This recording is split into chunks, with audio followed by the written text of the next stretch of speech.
Technical difficulties. We are live 6:05 talking about tonight's pretty robust and pretty interesting Saturday night slate. There are obviously a ton of moving parts. I believe we are caught up with all our busy work here. Our rankings are uploaded along with all the other excellent things you will find at Osmo.com. Now, just loading up all the various chat things that the stream is live, catching up on all our news. We got lots of moving parts this evening. Definitely some advantages to be taken, I think. Highlighted by a bevy of really interesting value center and value big options that I look forward to discussing at length with your assemblage. So, setting that up all right. Getting that there. Getting the Slack back where it needs to be. Ain't no party like my grandma's tea party. All right.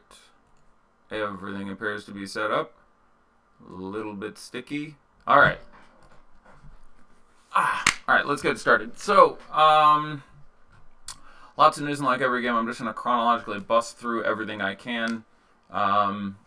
Should I miss anything, I will rely on your collective personages to catch me up in the questions and answer section of the show. 3 7 o'clock games, pretty nice. Should be a pretty good game of Daddy Like tonight. We got 3 of our 8 games on the main slate starting at 7 proper, and then 2 more at 7:30. So, and then 1 at 8 and 1 at 8:30. So we do get 7 of our 8 games firing off within 90 minutes of lock. Let's start talking about one of the more pedestrian games. Let's talk about the Mavericks at the Pacers. Not a ton to love here for me. I don't think we have an update yet on the status of Wes Matthews, which would be relevant. He is questionable with a lingering wrist injury that he has had. Dennis Smith Jr. is almost certainly not going to play. I don't know if we've seen that specifically confirmed yet, but I don't believe he's even with the team, and obviously they have their whole druthers to trade him if they can get the right price, and he's a little bit pissy about that, which is understandable. Long story short, I don't think we will see him out there. This does lead to some continuing lack of backcourt members for this team. Obviously, you have Luka now playing point guard, which he sort of always was, but he was playing the 1, the 2, or the 4 for a lot of the year. Now he's basically the starting point guard and can be treated as such. Maxi Kleber's stuck in the starting lineup as we expected, and that should stay that way the entire time. But with J.J. Barea out for the year due to his injury, and Wes Matthews not there, you will get, if Wes Matthews isn't there today, you will get more minutes at the 1 and the 2 to throw around, which would give you either Jalen Brunson or Dorian Finney-Smith as possible tournament plays. I don't really want either of those guys. There are lots of value today I like, mostly with the bigs, so I suppose I would have some lingering interest. But they would both come behind Campaign, who I like again today, who I've liked a few days in a row, and keep seeing, especially late slates, one in GPPs with Campaign at like 5% on. So that number will come up at some point, because number of days in a row you can see the winning lineup have a guy and not use him. Again, more on the late slates, but certainly some value on the main slate. Lots of bigs value I like, but if you need guard value, I would prefer him over either Dorian Finney-Smith or Devin Harris or Jalen Brunson or any of the other guys the Mavs might throw in there to try to fill in the hole. So let's talk about Luka. I'm not excited about the matchup, nor should you be. On the road in Indiana, very strong defense. He's certainly not out of play in tournaments, but just points per dollar, how well I expect him to do. It ends up being a little site dependent, but FanDuel, for example, 8,900. I'd have a lot of guys better. DK, little more possible, but I still look at him as any love for Lowry in a DK GPP. Yeah, I'm all over Kyle Lowry in a DK GPP. I'm aware the matchup isn't great, but the more relevant thing is just the way that team plays when Kawhi is absent. But yes, I'm a huge fan of Lowry, and I like him most on DraftKings. So yes, he's on the very edge of a cash play for me on DraftKings. He'd probably make it into my cash lineup. I haven't had time to redo all these lineups since all this news was busting around, because I was doing rankings and stuff. So Luka, obviously the first name to look at here. he's fine. If you go back and look at his production, he is more of a run what's blocked kind of guy. This is not a great matchup. I have him projected for a hair under 40 fantasy points. That's fine. I have no problem if someone plays him in cash. I think he might be one of those rare guys in my rankings today who ended up qualifying as an A in cash and a B in tournaments just because, whereas Luka has shown us some upside, it usually comes in much, much better matchups than this one. I will actually click on him and find the game log to make my point, presuming it's even correct, but we'll take a look here. So looking at Luka, and so against the Spurs, which is actually a pretty good matchup, he put up 50. That's pretty nice. Against the Warriors, which is a little more difficult, put up 43. Against Minnesota, he had a monster game. Against Phoenix, he was great. Against the Lakers, he was great. Against Philadelphia, which is sort of like San Antonio, in which it's a team in which I actually like his style of player against that defense. I would have thought he did well, only 35. Against Boston, he was very tepid. Had a couple games against the Thunder, had 30 and 40. Had a couple games against the Pelicans, which were really nice spots, and had 42 and 50. Had 50 against Atlanta, which you would expect. But just when he lands in tougher matchups, I do think it becomes, like with all players, but even more so, a little less likely he's going to spike some sort of tournament upside for me. So I'm surprised if I get 50 out of Luka here, and there's a lot of plays I love. So I would rather play Kyle Lowry for $500 less or $900 less, depending what site you're looking at. So no issue if you want to play Luka. He's even on the edge of cash playable, but not thrilled with it there. Harrison Barnes at that price in this position, no thank you. Maxi Kleber, on your average day, I'd be fine with that. He's going to push for 30 minutes. He can do steal block upside, but pretty unlikely he gets over 30 fantasy points, and he's priced, north of 4,500 everywhere. There's a lot of guys tonight who are priced less than him. There are 4 value centers who cost like 4,200 and less, who I like to score more raw points than Maxi Kleber. So not going to go there. DeAndre Jordan, again, not historically a great matchup for him against Miles Turner. Not thrilling for either of them, but if I had to go at one of the centers in this game in a tournament, I would go at Miles Turner, who has obviously the better matchup. But you're playing against the Mavs, you're supposed to be playing against the Pacers. Because of the matchup, I'm just going to leave it there. I have not a ton of love for this Dallas team. As I mentioned, there's a couple guys you can slide in slot A or slot B. I have much less interest in Fred VanVleet. Like, I consider Fred VanVleet a reasonable tournament play. I consider Kyle Lowry a superlative tournament play and close to a cash game play. So when you say, do you stack Fred VanVleet with Lowry, I don't want to play Fred VanVleet terribly, and if I do, I certainly don't want to play him next to Kyle Lowry. Looking at this again, Darren Collison, price a little higher than I'd like to pay. Victor Oladipo becomes an interesting spot. This just becomes an issue as to, do you think that his slowed production is terribly apropos of much? Have we just gotten an unlucky bad streak of games? And there is a little bit where there's been a couple more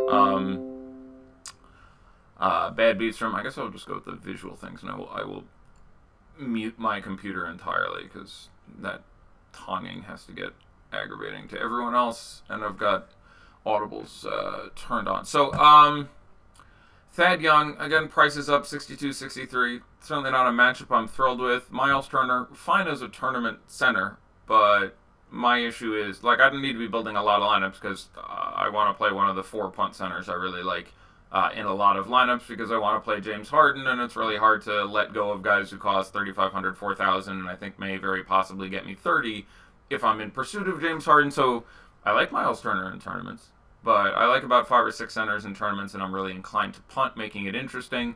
Sabonis always strikes you as a guy you want to say, I can play this guy in tournaments, and is sort of, never out of play because of his upside, but we're getting there. The minutes have been threatened. People have asked me about Tyreek Evans today. The minutes just still aren't there. So, yes, he can have a couple games where he shoots extremely well and gets you 25 fantasy points in his 20 minutes. But that's still a cap ceiling, and again, see my earlier references. Bojan is fine in tournaments on FanDuel, I guess, where he's 5,500. That's about $500 underpriced. But yeah, Oladipo, which I almost got skipped entirely off my thought. But I'm fine with it on DraftKings, obviously. I'm fine with it on FanDuel, obviously. I'm not excited. I think I would still stay under the field. It's very possible to look at Victor Oladipo and be like, oh, clearly, this is a guy we saw with all sorts of steal block upside. I probably like him more on FanDuel because if he's going to get the stupid stealing game, it's going to be on the back of 3, 4, 5 steals. His steals have been down this year. His everything has sort of been down this year. And this team is fully healthy and playing extremely well with a much more even-handed brand of basketball. Additionally, other teams have done a much better job of defending Oladipo, which actually has a lot to do with just sort of shadowing him a lot more. And what I mean by that is Oladipo really likes a running start. So he's still good in the break, but this isn't a team that leads to a lot of fast breaks. None of their bigs are terribly good outlet passers. There's just a number of reasons they don't get into the break last month much. And Victor Oladipo is, I want a running start type guy. He really isn't good in a slow down half-court situation. So you end up with these situations frequently where he used to actually dribble up, someone would meet him at the three-point line, and he'd take 4 steps back and then start running. And a lot of teams have just started to press up on him a little bit, and it's just something I've noticed over his last few games. He just doesn't get into these explosive situations from which he used to flourish. So to some degree, I think it's real. So long story short, if you end up on Oladipo, that's fine. I probably would slightly prefer it to Doncic for the ownership, but not, I am probably less in love than many other people. Let's go ahead and talk about the Bucks and the Magic. So the news for the Magic is the fact that Aaron Gordon, in fact, will not play. Sans Aaron Gordon, they are going to move Jonathan Isaac, who used to start at the 4. Used to start at 3, move him down to the 4, throw Jonathan Simmons back in there at the 2. So the player on this team you should be most excited about should probably be Nikolai Vucevic. Without Gordon, in what's a pretty strong matchup for him, I like him quite a bit. 93 on FanDuel, very good. 86 on DK, even better.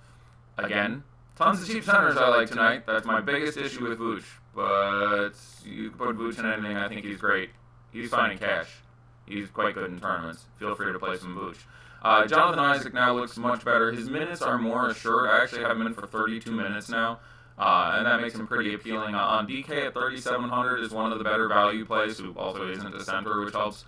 And on FanDuel, where he's a small forward at 4,400, there is a bit more of the upside because he is a guy who does have big steal and block potential, and picking up 2 of each would be part of your way to victory. Having Gordon out doesn't hurt at all either, so we're a fan of that. John Simmons is going to fill in at the 3. Now, he's not going to get as many minutes. I have him for 24. Might get 26 or 7 if he's playing well. Probably will get at least 20. Kind of appealing on DraftKings, where it's only $3,100 of these super cheapies. He's probably my favorite $3,100 or less player. Matchup is just fine, but I currently have him for 24 minutes and 19 fantasy points. Nothing to completely get super excited about there. Fournier's been too cheap for a little while now. Has been shooting well again. The usage still really isn't there, hovering in that 20% area. Has just been shooting a lot better over the past few games, but without Gordon, obviously that helps. And there's an upside to be had there, so I don't really have an issue with Evan Fournier in any format. I think we can generally do better than DJ Augustine today, though if you landed with that much money and we're building a lineup, especially a cash lineup, I don't think there would be anything too horrible with going in that direction. Mark Saul's game time decision. Justin Holiday will continue to start. Yeah, he was, that went about how I expected yesterday. It was like eventually they have to give this guy the starting role in the minutes, and I expect him to kind of stick in that spot, and so for that reason he's another pretty compelling tournament play. Matchup obviously not ideal, but anyway, we will get to him in a minute. I didn't talk about the Bucks, did I? Almost skipped a whole half team there. Well, a whole team, whole half game. My favorite play from this team again is going to be Eric Bledsoe. He's looked really good and put up really significant numbers several games in a row, and he's playing very, very little time. His last 4 games were 27 minutes, 49 fantasy points, 26 minutes, 50 fantasy points, 23 minutes, 38 fantasy points, and in the last game against Memphis, which isn't a cakewalk, 25 minutes, 32.5 fantasy points. That is a shit ton of production. And also, the usage has been there too. When you see something like that, I generally worry about whether or not it can be replicated based on the usage. So when people are like, I think Jalen Brunson is going to be the next Jason Kidd, you look at his game log and see that he shot 7 of 9, 7 of 9, 8 of 9, 8 of 10, and clearly that wasn't going to continue forever, and we see situations like that all the time. Bledsoe is not shooting out of control, with the exception of the one game against Atlanta, where he put up 50, where he was 9 of 13 from the field. Okay, that's obviously a little extra fortunate there. But against Washington, shot 7 of 21. So that's legit bad. Against Miami, shot 7 of 15. A little bit under 50%. That's about normal. In that game against Memphis, shot 5 of 13. But the relevant numbers you should be taking aware aren't the makes and aren't the minutes. You're taking away the shots in those minutes. That's 13 shots in 25 minutes, 15 shots in 23 minutes, 13 shots in 26 minutes, 21 shots in 28 minutes. He's asserting himself a hell of a lot. That makes it a lot harder to fail, and the price, especially on DraftKings, is still way too low at $6,400. So I have trouble fitting him in there because of construction. But like point per dollar, I like him a little more than Kyle Lowry, and I like Kyle Lowry quite a bit. So yeah, big fan there of Eric Bledsoe. Is going to come in as my favorite member of this team. You can certainly play Giannis. The biggest issue with playing Giannis is not only do you have to deal with Giannis' matchup and scenario, you have to deal with the plays you are sitting out on by doing that. Most specifically, James Harden and Blake Griffin. I like James Harden and Blake Griffin more. Let's see if it's worth going further than that to explain why. If for no other reason, then I will simply say I project them both for 6 to 8 minutes more than Giannis. And Harden, while obviously quite a bit more expensive, is in a spot that I think is absolutely killer, and I don't think I should have to tell anyone anymore about his record, but click on Game Log if you want to get stars in your eyes and uncomfortable in your pants. And then Blake is in just an absolutely killer spot, and Drummond isn't there, and was already a little underpriced, like 9K Blake against the Kings. Would have been something I was pretty interested in to start the day anyway. And now you take Andre Drummond out of there. That should help him rebound a little more, which has certainly been a bugaboo of his recently. He managed to go like 2.5 games collecting a rebound total. It was pretty impressive at the time. I imagine that will come to pass. So you want to play Giannis? No problem. Playing Giannis in a tournament is never going to be outright wrong, and the matchup with the Magic isn't something that I'm terminally afraid of, but you're sacrificing a lot to do it. So it's a tournament play for me, and not one I'm particularly excited about.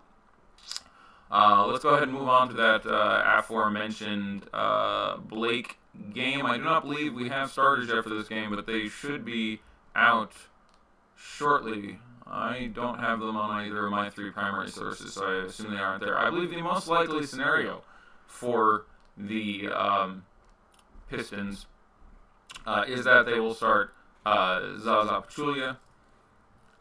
He is, I'm curious what we have for ownership projections on a couple of these guys, so I will load up and share just a few tidbits of love from our Osmo.com super duper ownership projections looking at this game. And I have a feeling that Zaza is less on than I think he should be. Now, a couple of words of caution. First of all, this is a back-to-back for the Pistons. As I alluded to on yesterday's show, this is going to be a challenging solo show for me because we have 6 teams on the back end of a back-to-back and 3 teams on the front end of a back-to-back. The Celtics, Cavs, Pistons, Grizzlies, Heat, and Magic all played yesterday and are playing again today. The Hornets and Pacers and Suns started today and are playing again tomorrow. Again, some of which are not on the main slate, but just giving you that extra information because I'm full like that. So Andre Drummond will miss this game. Got his face smashed. Technically a concussion, I think it is actually. So it's not the nasal cavity, whatever injury. He is concussed. Do I have official-ish news? I would have been very surprised if he was going to play today. I am scrolling through things and looking for official-ish news. I was pretty sure he was not going to play. Anyone? Still questionable. I think he's still questionable. Alright, well, if I'm wrong and he's anything but questionable, please give me an upgrade. Those of you asking one-for-one questions, let me get through the games as quickly as I can, and I will faster than I'm going now so that we can handle a lot of your questions, and of course those will start in the premium Slack. So, I like Zaza Pachulia quite a bit. Played, I want to say, I think he played like 26, 28 minutes last night. Let me check specifically because it's only taking me a minute to do so, and I don't want to guess. Played 28 minutes last night, had about 20 fantasy points. And that's a little less than actually I would have expected. The matchup with Miami isn't supreme. The matchup with Sacramento is as good as it gets. Shout out Helen Hunt, Greg Kinnear, and Jack Nicholson. But this is a incredible matchup. He's a very good rebounder. He's a point for fantasy minute guy. I would think tonight he plays 30, 31, 32 minutes. If he starts, we'll get to that in a second. And I really like him. I would have him projected for a little north of 30 fantasy points, and he's $3,500 and $3,300. I really like Zaza. So, Zaza!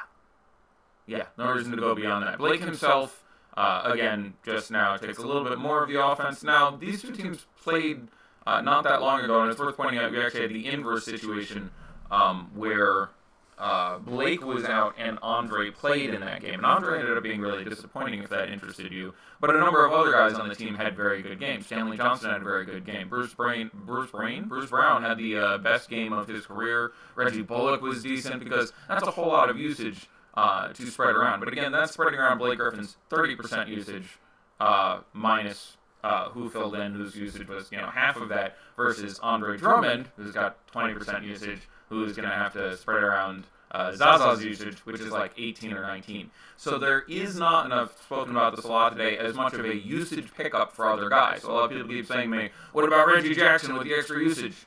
I mean, Drummond does have more usage than Zaza, but they don't call a lot of plays for Drummond. So that to me is sort of a false narrative. So we're still stuck with sort of that whole wing quagmire of Giggity, of Stanley Johnson and Luke Kennard and Reggie Bullock and Bruce Brown and Langston Galloway. If I have to play one of those guys, it probably ends up being Stan Johnson, because you can certainly conceive of some time with Blake playing at the 5, and that lets Stan come down and play the 4. I would like him most on FanDuel, where he's the fat minimum. He's the fat minimum PH, but can still be dropped. And obviously that's quite appealing there. Even if he plays, I'm not terribly interested in Ish, who would add a 6th name to that whole guard wing minutes debacle I'm talking about. So it's a matchup with the Kings. So I like one of those guys to be good. So if you want to play a tournament Bruce Brown, or still kind of priced up a reasonable Reggie Bullock, or Langston Galloway or something, or Reggie Jackson, I'm not going to stomp you, but I'm hardly advocating for those plays. I think that Blake again, and then Stan, if I'm looking at one of those sort of randoms. Looking at the Suns, looking at the Kings, I like some of these guys quite a bit. It's a superlative matchup for De'Aaron Fox. There is a real ceiling there. The price is high, but it's just a spot where I'm not surprised to see him randomly get 50. Just tournaments, but a fine tournament play. Buddy Hield, same thing. Again, when this team is fully healthy, it gets a little squirrely. Basically, they're going to give 34 to Fox, and about 30 to 32 to Hield, and about 30 to 32 to Willie Cauley-Stein, and then it's getting a little funky where they're trying to get about 20 for Shump and 20 for Bielitsa, and again 30 for Bogdanovich off the bench, but Bagley is hanging in there for 22 or 24, so Bagley at 5,300, 6,100. I like the matchup with the Kings, but that price is up there, so just tournaments, but the upside exists. Bogdanovich, I like it around 6K for his 30, that's fine. Willie Cauley-Stein, this is a pretty high number, especially on DK, where frequently we get, under 6K Willie Cauley-Stein. That number is up at 6,800, but there is a really big upside here. And actually, in that previous game with the Pistons, he had double-double with blocks, and even with Drummond in there last time, he only put up 45 to 50, I think, against the Pistons, so that certainly can exist. So I wouldn't hate having him as a balancing act in this game if you don't like those other guys, if he fits at the position, and you're trying to balance out Blake and get some correlation there. But yeah, and again, Hield on FanDuel makes some sense. Let's move on to another game, just in the interest of pace here. For all you people who made fun of me for constantly suggesting that Kawhi Leonard might, sit some games, he's sitting another game, because, why not? Resty. So yeah, Kyle Lowry has played 25. No, he's played more than that. But Kyle Lowry has played, I believe, 11 games now this year without Kawhi Leonard. Of those 11 games, the lowest score was 35. 35, 35, 39. 8 of the 11 he got more than 40. 5 of the 11 he got more than 47. 4 of the 11 he got more than 55. 2 of them he got at least 60. Best one he got 66 and a half against Atlanta, which is not terribly surprising. He's just an incredibly, stupidly different player with and without Kawhi. He has been, at around his 7 to 7.5K tag on DraftKings. Looking at these prices, he's been fine, good, very good, great, exceptional, amazing, and amazing through 11 games. That's pretty sexy there. I'd be very surprised if he doesn't get 35 tonight. Now, that's not super exciting anyone at $7,400, but it's a pretty safe floor, and there is a big ceiling beyond that. This is actually the backup. They played Memphis earlier this year with everybody in and Kawhi in, and that was one of his best games with Kawhi in because he had like 37 against Memphis. He's had a number of very decent games against Conley, against Memphis over time. I really like Kawhi Leonard. Now, it's price-based. I like him most on DraftKings at 74. I like him second most probably on Yahoo, where I think he's 30 on the nose. And then FanDuel 8,000 is still expensive, but I don't hate it, and he's very safe, and the ownership just won't be as big as it should be. If you played 100% Lowry every day this year that Kawhi Leonard was out, it's been some of your more profitable days, to be sure.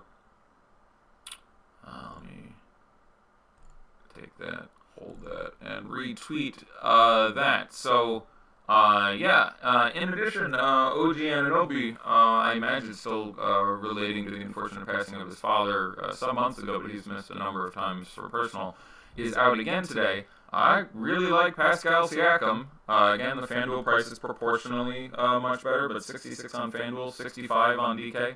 I like Pascal quite a lot, even more if Marc Gasol is not in the way, who is currently questionable. We will get there in a second. You can certainly Ibaka. I would rather Pascal. I'm pretty clear on that, unless there's a monstrous pricing difference. I haven't checked the Yahoo price on Ibaka. The other day, Ibaka was $20, which was too cheap as a starting center. So if you're playing on Yahoo and he's still down there, I'd probably prefer him to Siakam if he's up at 27, 28. But when they're similarly priced, I like Pascal Siakam. I like him just about every day, and I certainly like him in this situation. No reason to pay for those prices on Danny Green, really. Fred VanVleet is fine. He's a little better with Kawhi out. The minutes are assured, but the matchup is not thrilling there, and he's at best third mouth on the offense. So spending $5,000 for Fred VanVleet is fine. For me, it would be just tournaments and not alongside Kyle Lowry. And if you're looking for one of the value punts from this team, it would now be Norman Powell and not Delon Wright, who is also cheaper, but he's just fine for me. Going over and looking at the Grizzlies, a little bit less interesting here, but Joakim Noah is not with the team, I think, for personal reasons, and Marc Gasol is questionable. He's obviously been dealing with some number of injuries recently. Now, Marc Gasol's thing is he really doesn't like to sit out games, so I have a problem. Josh Richardson is in, by the way, for Miami. Do we like Pascal over Bledsoe on DK? Oy, that's tough. I really like both those players. I would like Pascal more for cash.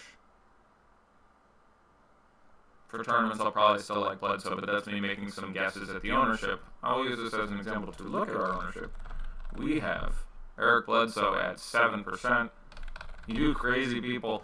And Pascal at 18. So, yeah, in tournaments, I'd make that move. So I would cash Pascal, and in tournaments, I would play Eric Bledsoe, who, I don't know how many games in a row a 6K guy has to score like more than a fantasy point and a half a minute, but apparently it's more than 4, because still nobody's owning him. So Justin Holiday got the start, perfectly fine as a FanDuel punt at 4,100. I'm fine with it. I have him projected for 33 minutes and 25 fantasy points. He's not a tremendous fantasy player, and this isn't a great matchup, so I would generally rather look somewhere else, as I imagine his ownership is going to bounce to an unreasonable level. Right now we have on DK Zaza Pachulia at 65% owned. Is by far our highest owned player. That makes some fair amount of sense to me, but again, I also like three other low-priced centers, and rather than teasing you, their names are Ante Zizic and potentially Ivica Zubac and Robin Lopez, who I actually like quite a bit, and I think makes a brilliant immediate pivot off of him. Is John Lure not in play for you? I said I was going to allude to that, and I didn't get into it. John Lure is in play for me without news or in the news that Zaza starts as a very good tournament play. He's not nearly as cash-worthy as Zaza, and I'm not thrilling with it, but he will get those backup 5 minutes, and probably if Zaza starts, I still have him for about 21 minutes, and in 21 minutes, even if the game stays close, he can do some real damage. But I like John Lure quite a bit. Thank you for reminding me. Also, there's a non-zero chance John Lure starts for some combination of this isn't a matchup in which we need massive amounts of size. And additionally, just Zaza played a lot of minutes last night. There's no spring chicken, so I'm not shocked if some combination of those factors. I don't think it happens. I'll go 80-20 Zaza starts, but there's some reasonable chance that happens. I also didn't mention Portis or Siakam on FanDuel. I have Siakam by more than 10 points, I think. It's close, but I think I'll look in a minute, but by nearly 10 points. They're 8 or 9 points. So Siakam for me, not terribly close. I like Bobby Portis, but now he's not starting, and the Heat isn't particularly fun, and his price is up to like 57, and so that's Siakam for me by a significant margin. The other guy I want to mention there is Harry Giles, especially on FanDuel. Certainly somewhere you can go, not having Drummond there helps for whatever time the two of them would be adjacent on the court. Let's move on to another game. We'll come back to it in questions if I miss anything. Let's talk about the Celtics visiting Atlanta. I think Kyrie ended up in that random C in cash, A in tournaments ranking for me because I like Kyrie, but his price is way up. The matchup is as good as it can be, but I think there's a very, very good chance he does not spend a lot of time on the court today. They have played the Hawks twice this year. They have beat the shit out of the Hawks twice this year. Kyrie has played 20 and 24 minutes.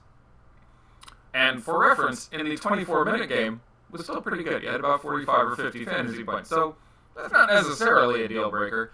But at that price, 9.5, yeah, I don't want to pay that in cash for some number of reasons. I wouldn't be super critical of someone who did, because obviously something decent is going to happen, and a B might have been a more appropriate grade for a C. But they are on the back end of a back-to-back. So I do think they are looking to, limit his playing time in whatever way possible. He played 36 minutes last night versus Memphis. And, for that reason, I'm really not surprised if they go as easy as they can on him. So for cash, I need him to get me 40. I kind of want him to get me 45 or 50. Again, he's $9,400. And again, one of the reasons he grades low in cash is if you're playing Kyrie in cash, it's less likely you're playing, say, Blake and other guys. And so it's also you don't care that much about my rankings. Let's move on. Marcus Smart, it's a very nice spot for him. If you look up turnovers, which I haven't done in a week or so, but the last time I looked, and again, it's still 90% of the season that is thus far extant, the Hawks lead the league in turnovers by a stupid margin. It's literally like every other team is in the range of like 12 to 16, and the Hawks are at 19. So like every other team is 12 to 16, and then Hawks are way the hell over here. So, yeah, that's just a way of saying that they give up steals and blocks, and Marcus Smart is not indisposed to getting either of those. I like Marcus Morris on FanDuel. Wasn't great in the either of the initial two meetings between these teams, but $4,800 with Gordon Hayward resting. Sorry, I didn't mention that. Actually, I don't think he's resting. I think he's away for personal, but I don't know what the personal issues are. Hopefully it's not trauma brought on by having one of your feet turned around backwards. But Marcus Morris, $4,800 was already a little cheap. Matchup already pretty strong. Now you take Gordon Hayward out of there.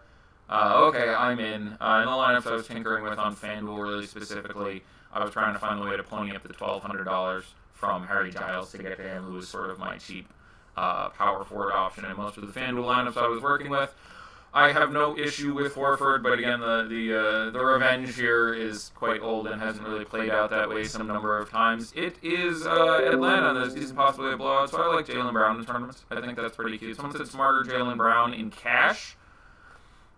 That's tough, but I'm going to go smart in cash. I'd probably go with Jaylen Brown in tournaments for relative ownership between those guys. You can obviously Tatum and what's a strong spot, but again, it's just tournaments. You're a little bit turned on by the absence of Gordo, unless you're like our good friend Celia, who's a little turned on by the presence of Gordo, but we'll talk about that another day.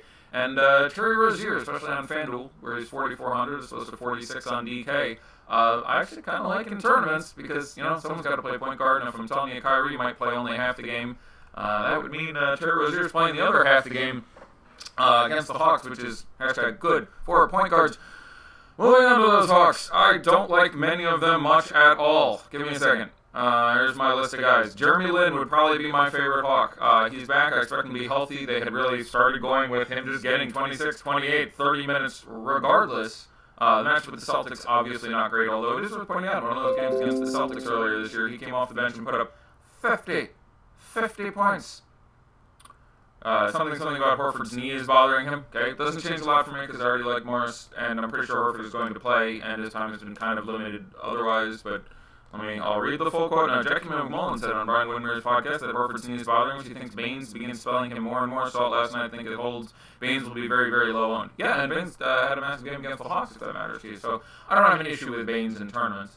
And again, they're on a back-to-back, so I don't have an issue with Daniel Tice in tournaments. I don't have an issue with Rob Williams in tournaments. Like, they're going to go as easy as they can on the starters in this game. So playing any of the bench guys on the Celtics, don't play Semi Ojeleye. Semi is never the answer, but you can certainly make an argument there. On DK, Kennard, Caspi, or Hutch?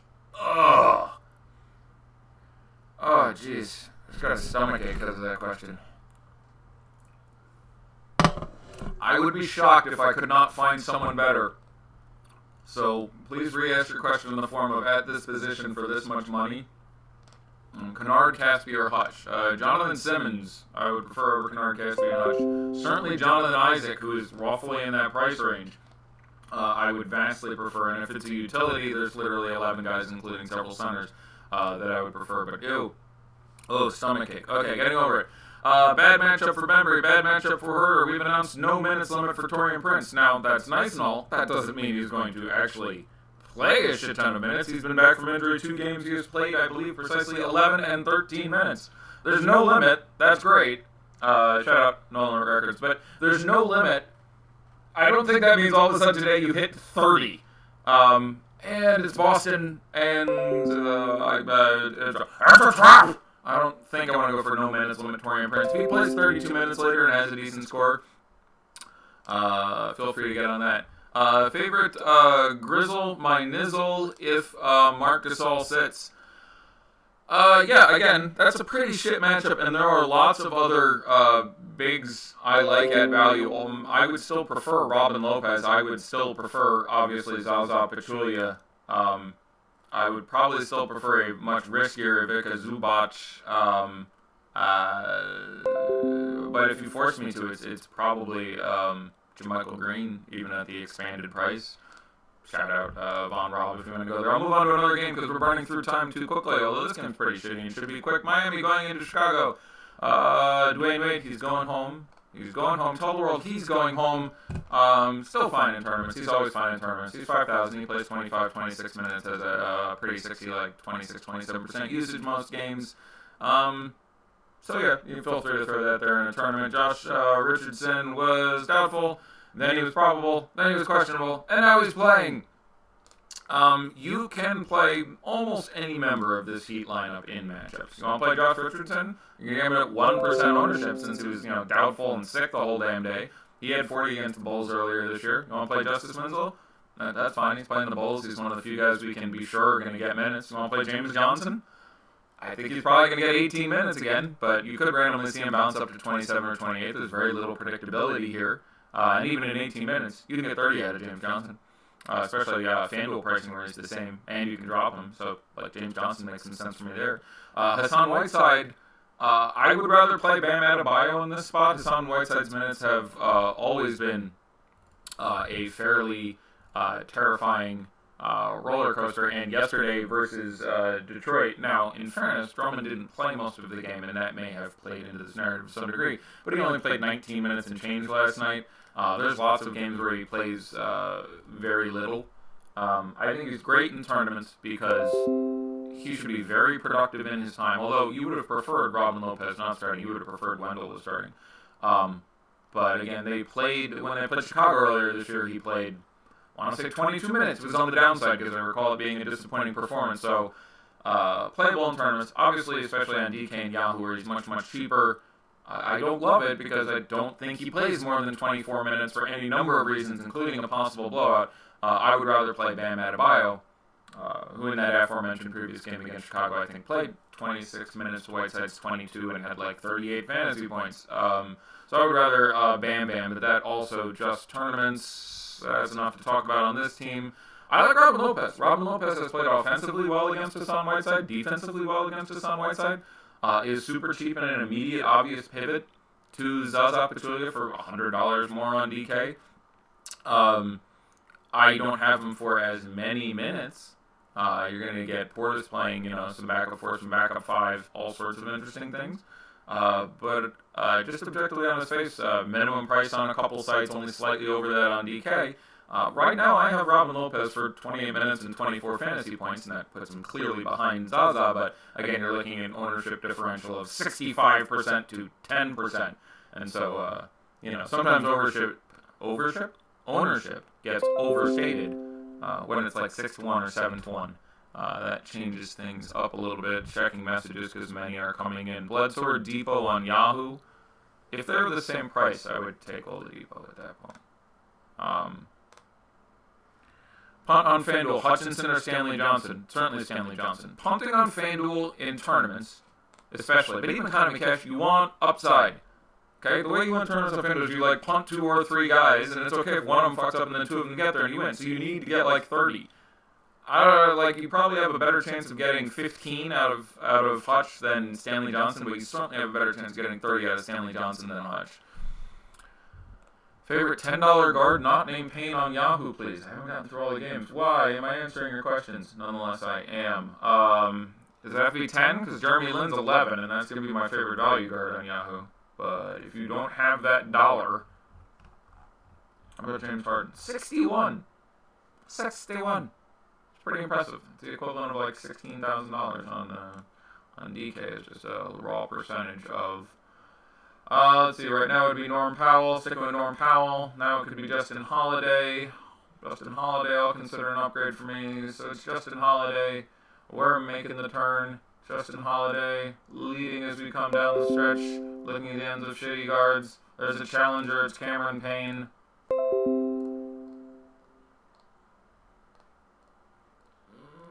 Stuck on Cam Payne or Justin Holiday. And that's basically it. Campaign or Justin Holiday. Decide for yourself. Think about some correlation. I have those two guys with roughly equal appeal. Yahoo plays much chalkier than other sites. Confusing. Let me get on to other games like Lakers and Houston. This one seems fairly relevant. I like James Harden a lot tonight. I think he is roughly worth the nut on all 3 sites, which feels weird, but there is so much value that I kind of like. And the other sides I don't like nearly as much. And again, those are the 2 parts of ranking James Harden that a lot of people don't get to. They're like, do I like James Harden tonight? And then they go, well, he costs this much. I think he's going to score this many fantasy points. I like that or don't like that. And the 2 more relevant questions are, playing him does what? How much do I fuck the rest of my lineup? And 2, what other studs are out there who I think can put me up a big number who cost several thousand less than James Harden? So you can build some pretty sexy lineups with James Harden still, where you play him and a few guys in the 6-7 range, and then a pile of value where you're playing, Jeremy Lin and Lopez and Zubac and Pachulia and all sorts of interesting guys. So I'm generally very pro James Harden tonight, even at what is becoming a pretty goddamn stupid price tag. I have him projected for 77 fantasy points tonight. He has now set the new high for projection for me on the year. Congratulations, James Harden. Your plastic replica trophy should be arriving in the mail shortly. Yeah, it's a nice spot. Again, maybe not. People punch each other in the face today. Really difficult to know. Unsurprisingly, I am generally disinterested in the rest of this Rockets team when you have one player on your team pick up, 65% of the usage. It tends to make the rest of the team a little less exciting. You can obviously play Eric Gordon in tournaments. That makes some reasonable amount of sense. He is a guy who can get going, will get 8 minutes on the court without James Harden, which I would project him to score 12 fantasy points in those 8 minutes. I don't know really what's going to happen with James Ennis and Gary Clark and PJ Tucker and Gerald Green and all the other guys shipping that shit around on the side. But again, neither of them are that thrilling to begin with, so pass.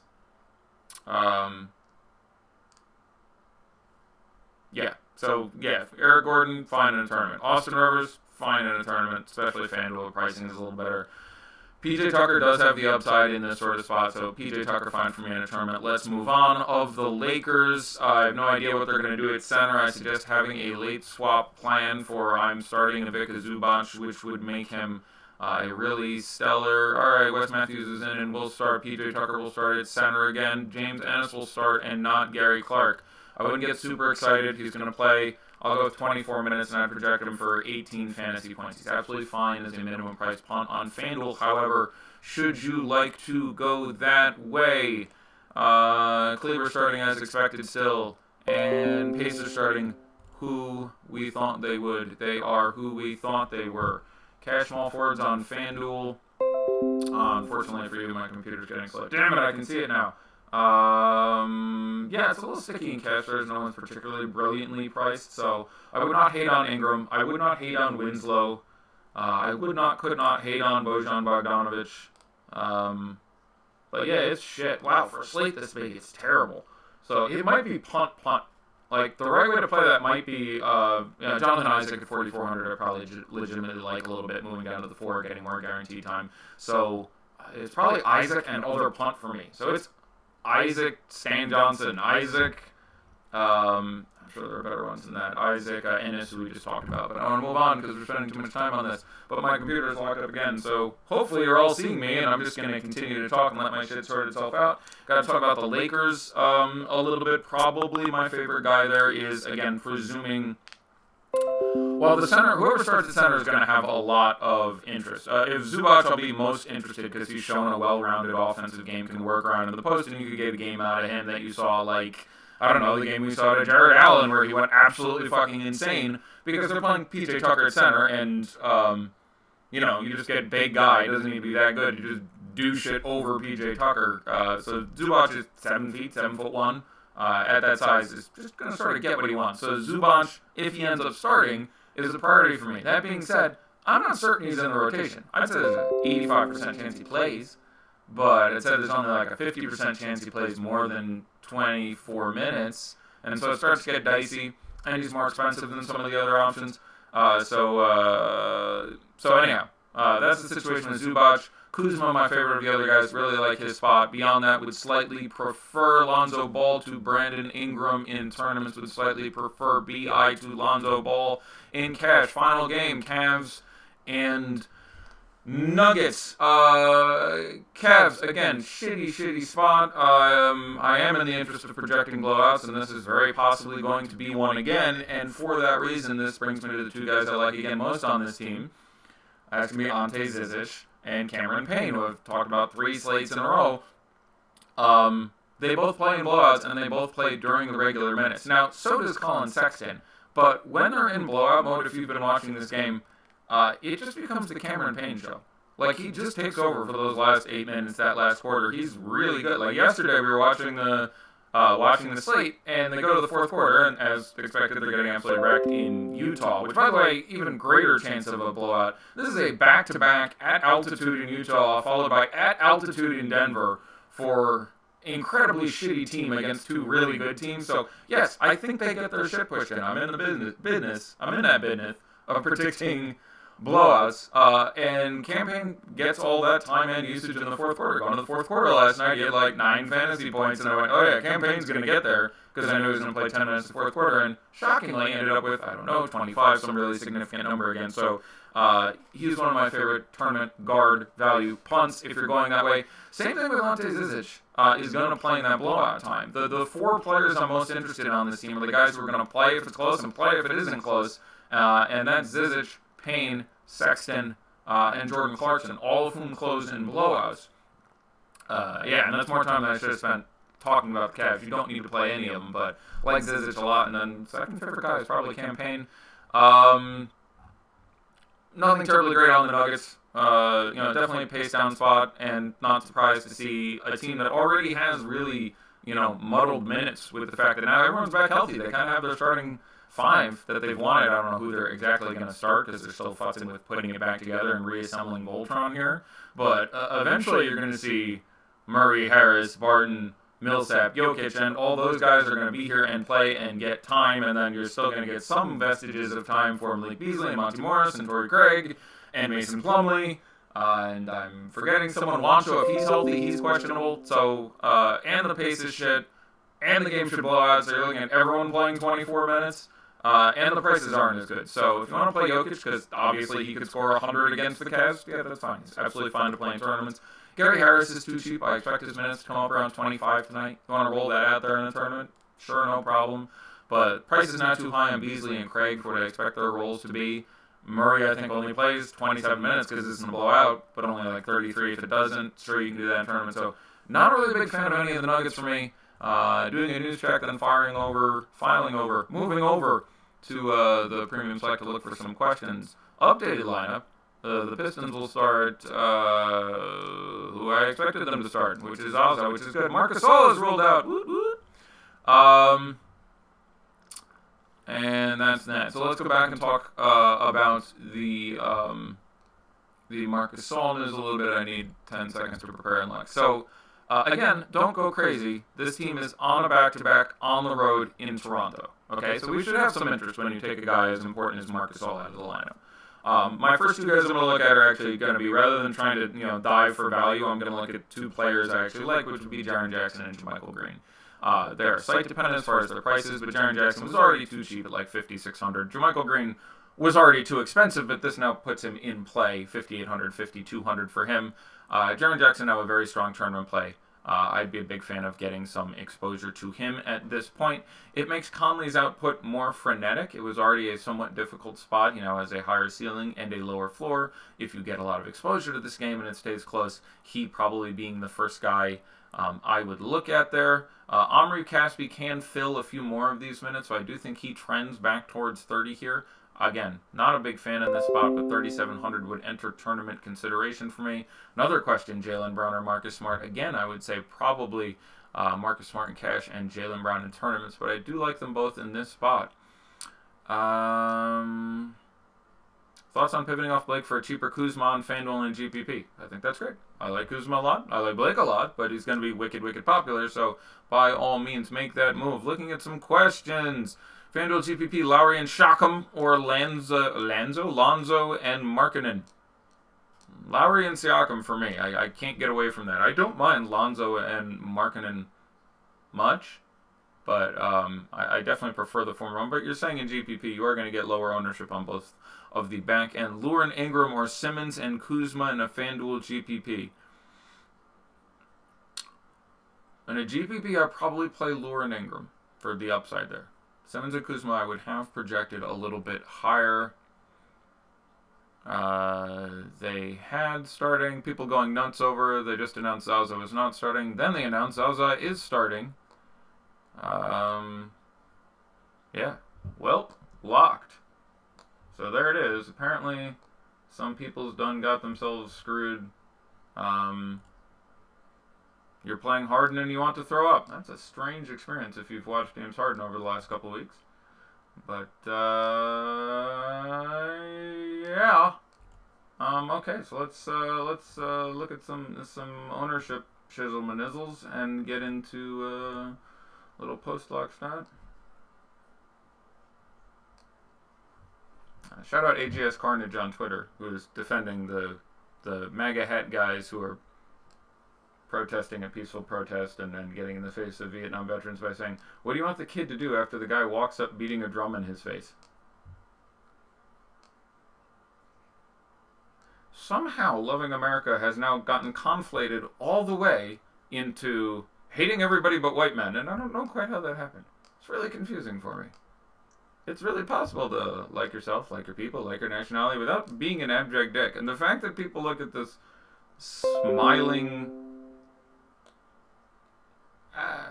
like I try to have respect for everybody, but man, you people really have a strange idea of how to behave. Do I like Zubac? Yes, right now I think he's a great tournament play. If it turns out he's starting, I think he's an incredible play and one of my favorite plays on the slate. You went FVV and Triple J over Payne and Siakam. Hopefully it works. I'm fine with that. Do I follow EGS on Twitter? Yeah, I do, just because I constantly try to teach him, like, maybe that's not one you should defend. Like, I don't have any issues with Republicans, conservatives, people who defend Trump, people who voted for Trump. Perfectly valid reasons to all those things. I have issues with anyone who follows any ideology or personality 100% of the time without using their brain. And Carnage does that, and I just make it part of my job, for he retweets literally everything Donald Trump tweets. And unsurprisingly, some percentage of that is completely reprehensible and indefensible. And so when he does that, I'm like, this is an example of one of those things you should maybe let go. It's fine to prefer Donald Trump. It's fine to support him. It's fine to like him. It's not fine to blindly be like, I'm going to do anything this guy says. And for the record, if I was going to so blindly a person, I find Donald Trump to be an odd choice of a person to select for that designation. But yes, I follow him. I'm trying to teach him. I don't know. Yes, that's obviously clearly very conceited, and there's no reason I should expect my opinion to be any better than anyone's else. But I'm a big fan of that. You should not so blindly follow anyone. That applies to DFS, by the way. Let's assume you watch this show, which apparently you do, and you enjoy my content, which hopefully you do. In general, you think I know what I'm talking about. I'd like to think that's the case, but I say something that just does not add up to you. Yeah, you should question it. If you're just watching the show and blindly doing whatever I say, do that's clearly that you're not doing as well as a DFS player. And very similarly, you're a pretty crappy American if you don't question whomever your leaders may be. Let's move on. Zaza, by the way, came in well short of that 65. Actually, slightly less than Blake. Looking at the one lineup I happened to tack on, Blake 50.0, right on the nose. Tonight will be, it's actually 49.97 now that I've got it downloaded, but 50% of the people played Blake. So, very easy. Were you a Blake person or not a Blake person? Zaza, 49. Jonathan Isaac, 36. Ooh, I mean, $3,700 is way too cheap for him. Luka Doncic, 19. Yeah, again, at that point, I would probably rather be away in this particular spot. Evan Fournier, 17. That feels good. Giannis, 16. That feels too high just because it means you're not playing Blake and not play. But I guess if you're in the 50% not playing Blake, 2/3 of those play Harden and 1/3 of those pivot to Giannis. So I guess that number is about where it should be. 15% Luke Kennard. No. Nope. Incorrect. You've chosen poorly. 15% Luke Kennard is too high. Perhaps you have never met Luke Kennard. Victor Oladipo, 13.8. I like that a little bit more. Obviously, there's some real upside to be gotten there as opposed to say, oh, I don't know, Luke Kennard. Nikola Vucevic, 13.6. Really like that price. Jonathan Simmons, 9%. Yeah, again, I still think he ends up in the mid-20s in minutes. Reggie Bullock, 9%, just fine. Reggie Jackson, 7%. All the Reggies. Willie Cauley-Stein, 4.5%. I love. DeAndre Jordan, 3.5%, about where it should be. De'Aaron Fox, 3.5%. I'd like to be over on that. Middleton, 3.4. Okay. Terrence Ross, 3.4. Okay. Eric Bledsoe, 3.3.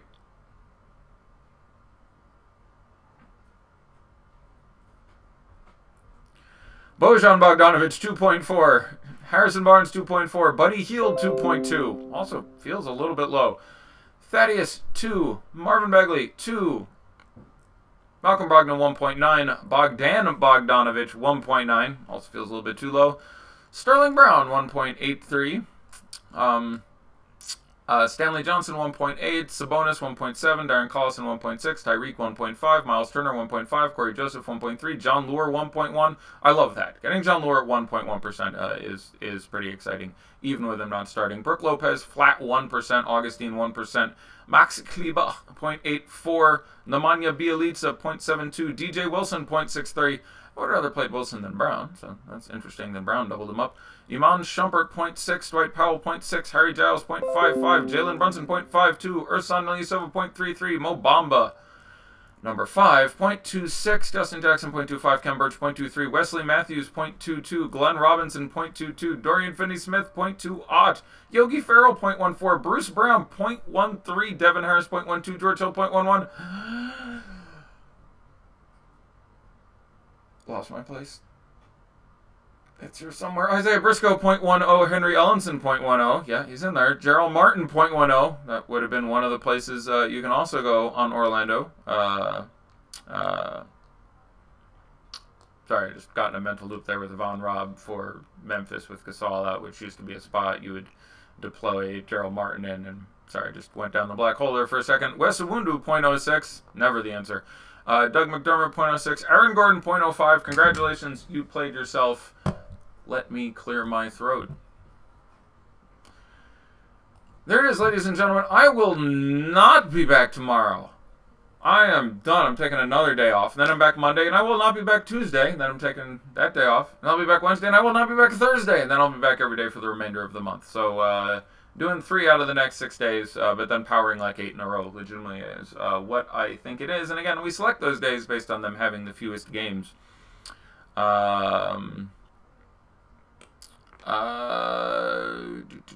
Minute projection for Eric Gordon. Oh, you're talking Olafia. I will let that go.